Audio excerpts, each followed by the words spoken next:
बाबा जी 5-6 बजुर्ग बैठे हो ना गल करते हो तो विचों एक बंदा दंद कढ़न लग पे तो सारे उन्हें जुतियां मारते हैं भी तेनों महफिल विच बहन का अदब का नहीं पता कि तू बजुर्गों में बैठा है तो तू शैतानियां पे करना है, तू दंद पे कढ़ना है। हमेशा याद रखियो या तो महफिल विच जाओ नहीं, अगर जाओ तो फिर ये ख्याल करो कि जड़ियाँ नेकियां कमाइयां ने किते वो भी ज़ाया करके ना आ जाइए। क्यों? ये अदब का मकाम है, एहतराम का मकाम है। ये उस महबूब की महफिल हो रही है जिदी गली का नौकर जबरीले अमीन है। मेहरबानी तुसी सारे मुहब्बत ना बैठे हो, अल्लाह पाक तुहाडे सारिਆਂ ਦਾ मिल बैठना अपनी पाक बारगाह के अंदर कबूल फरमाए। मेरा जिहड़ा मौजू है इंतजामिया ने मेरे जिम्मन लगाया है, उन्हें कहा जी तुसी अज अम्मा ते अब्बे की शान पढ़नी, तो मैं तो पढ़ी अम्मा ते अब्बे की शान और पढ़िया की यूट्यूब ते तुसी रिसर्च मार के वेखो और अलहमदुलिल्लाह सब नाल ज़्यादा अब्बे की शान मैं पढ़ी है और किन्ने तकरीबन पूरी दुनिया ते सुनिया जा रहा है। क्यों? इस चीज़ की जरूरत है। अज बंदे नूं 14 साल हो गए हुण महफिल करांदियां ते महफिल सुनदियां ते ओहदे ते मां भी राजी ना होवे। गुस्सा ना करियो मेरे ते, मैं गल्लां सीधियां ते सादियां करनियां जे। जेड़ी दवाई जरा कोड़ी हुंदी है ना उहदा असर जल्दी हुंदा है।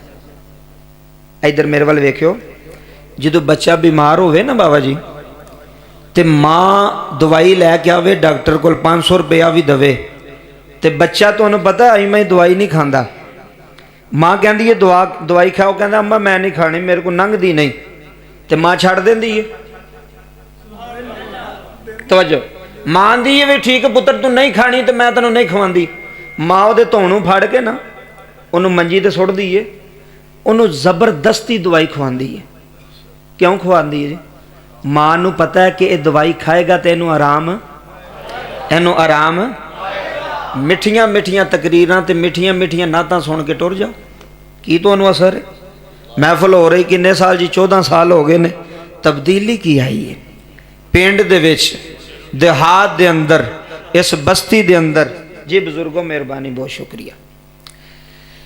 ऐ सोचना में कि असां अपने अंदर तब्दीली की लियाउंदी है। मां किबला जबरदस्ती दवाई खवांदी है, उन्होंने चपेड़ भी मारनी पवे तो मारदी, वो पुत्र का रोना नहीं वेंदी। क्यों? उन्होंने पता है जे हुण मैं सख्ती ना कीती इन्हें दवाई खानी, जे इन्हें दवाई नहीं खानी इनू आराम आना नहीं। असां भी मार खाधी अम्मा दी ते तुसां भी खाधी है, ते दवाई धक्के नाल अम्मा मूँह च सुट्टदी है ते आंदी है पुत्रा ए जिहड़ी मेरी मार है ना ये गुस्से की मार नहीं, इहदे विच तेरा की है फायदा।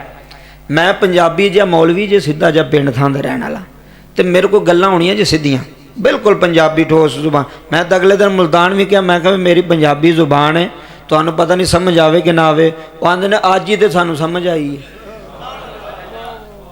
तो इस वास्ते जेडे बजुर्ग बैठे हो तुसी, बच्चे बैठे हो, नौजवान बैठे हो, बाबा जी मां जिहड़ी है ना वो मारदी मुहब्बत नाल कि इनू आराम आवे। तो जिहड़ी तबलीग है ना तबलीग, साडे विचों बंदे निकल के दौड़ते पे दूसरे पासे जाते पे, की वजह? असां नहीं मौलवी रखे मस्जिद, साड़ी तबलीग विच असर कोई नहीं। मैं गल सच्ची पे करना, दवाई कड़वी है इनू खाना पैना। सच गल जिहड़ा ना हर बंदा बर्दाश्त नहीं करता। मैं तुहाडी खुशामद करा बल्ले बल्ले बड़ा बड़ा काम कीता जे, मैनूं पता मैं खुशामद करांगा तुसीं मेरे ते पैसे सुटोगे, मैं पैसे लवांगा अपने घर टुर जाऊंगा, की बनेगा? इत्थों हक मिंबर तो बयान होना है, ए मिंबर तो सच बयान होना है। बंदे क्यों निकल के जा रहे हैं जी साढ़े विच? कोई किथे जा रहा, कोई किथे जा रहा है। जेड़े आंदे ना इधर वेखो, सारे सुन्नी बैठे हो ना, सुन्नी मावां दे पुत्तर, इधर वेखो जेड़ा साडा जेड़ा ना साडा सुन्नी, असी फिरका नहीं। इधर तवज्जो फरमाओ मेरे वाल जरा तवज्जो करियो, सारे बैठे हो गल समझियो फायदा होगा। असी फिरका नहीं, फिरके ने दूसरे, असियां जमात। समझो समझो, पहले नहीं तुसी सुनी तो गल समझोगे फायदा होगा। असी फिरके नहीं जेड़े आंदे यार फिरका फिरका परस्ती या फिरका, असी तो फिरका बनाया ही नहीं, या असी तो फिरका परस्ती कीती ही नहीं। इधर तवज्जो फरमाओ, असियां जमात। جدوں بھی بولیا جاندہ ہے اہل سنت و جماعت، اسی ہیں جماعت، جماعت دے وچوں بندے نکل دینے تو فرقے بن دینے، گل سمجھو پھر میں کہہ رہا جماعت وچوں بندے نکل دینے تے فرقے بن دینے۔ بابا جی ادھر ویکھو، جے ساڈی تبلیغ وچ اثر ہوئے، ساڈے مولوی وچ اتنی طاقت ہوئے تے بندہ کیوں نہ مسیح تے آوے؟ توجہ فرماؤ، وہ دشمن بھی مننے کہ یار جڑا بندہ بلایا سا جے گل سچی کر کے گیا ہے، گل صحیح کر کے گیا ہے، تے جے میں اتھوں گالاں کڈن لگ پا، میں اتھوں دابے مار لگ پا، او تہاڈی ایسی دی تیسی، او تانوں انج کر دیاں گے، اے جڑے ساڈے بیٹھے ہونے نے او بھی 40-50 بندے میرے خلاف ہونے نے، انہاں کہنا مولوی نوں گل کرن دا نہیں پتہ یار۔ ممبر تو ایس ممبر تو ادھر ویکھو جی کوٹ رمداس والےو، ایتھوں محبت دا پیغام اٹھے گا، دشمن بھی تہاڈی حقانیت نوں منن گے، دشمن بھی تانوں سلام کرن گے۔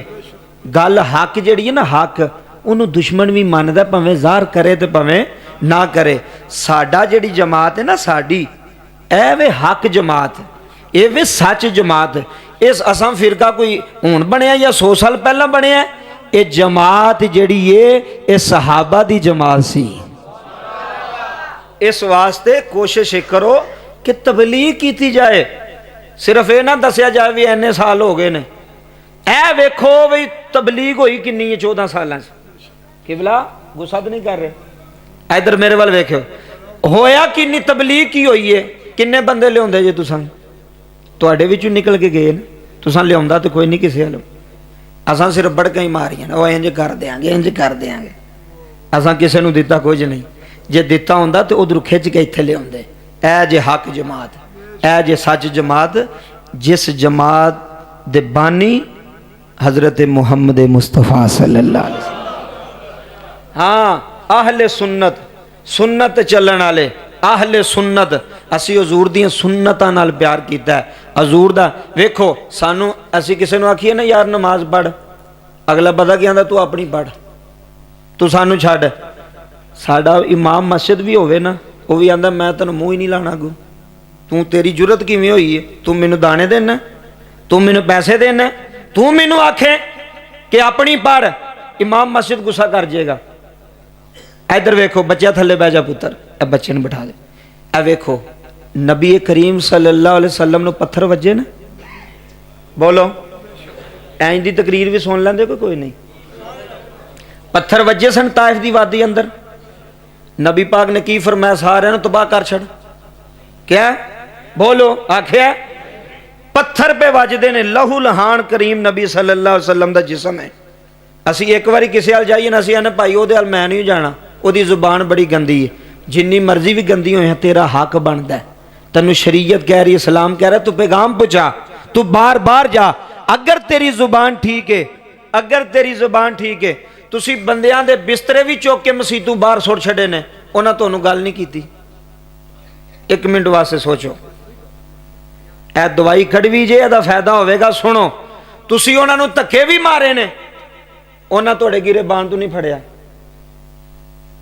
جیڑے تکے مارنا والے سن انہاں وچ 2 بندے ایسے سیانے انہاں کہ یار اسی انی زیادتی کیتی بولے نہیں، اے اعتراض ہے،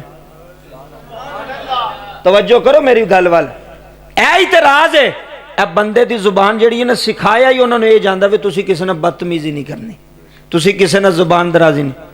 ساڑیاں محفلاں وچ ایتھوں منڈے اٹھدے نے دند کڑ ہا ہا ہا شیپر چولاں دا لیا جا کے اماں نوں گھر جا کے گالاں پہ کڈدا، اماں تو دروازہ کیوں لیٹ کھولیا، آؤ میں وکھانا تواڈے پنڈوں، پیو نوں گالاں کڈدے نے ڈیرے تے، ماں نوں گالاں کڈدے نے، یہ کوئی محفل نہیں، یہ کوئی تبلیغ نہیں، ہمیشہ تبلیغ ہوے جدا اثر ہوے، پیغام ہوے جدا اثر ہوے، تے جدا اثر نہیں او کوئی تقریر نہیں، او کوئی مولوی نہیں، کوئی خطیب نہیں، اللہ دی عزت دی قسم اٹھا کے آنا، جیڑا بندہ ماں پیو دا نا فرمان ہے، جیڑا بندہ والدین دا نا فرمان ہے، او لاکھ حج بھی کرے، اللہ فرماندہ مینوں تیرے حج نہیں چاہی دے، یا اللہ تینوں کی چاہی دے، اللہ فرماندہ مینوں تیرے ماں پیو دیاں دعاواں چاہی دیاں نے۔ توجہ کرو مہربانی، ہاں پیغام کی ہے جڑا میں قرآن پاک دی آیت کریمہ پڑھی ہے، میرے وال توجہ فرمایا جے، کچھ لے کے جاؤ یار، خالی نہ جاؤ، میں بھی کچھ لے کے جاواں تو تسی بھی کچھ لے کے جاؤ، میں بھی سیکھن والا تے تسی بھی سیکھن والے۔ قرآن پاک اللہ دا قرآن اعلان فرما رہا ہے ربنا اغفر لی والی والی۔ اے دو مسئلے اتھوں میں سمجھانے نے، ذرا مہربانی کریا جے، اے سونا مجمع لگا ہے، 14 سال ہو گئے نے، 14واں سال ہے۔ ربنا اغفر لی والی والی دیا، اے ہی میرا موضوع جے، اے ہی میرا پیغام ہے جڑا توڑے سینیاں تک پہنچاواں گا۔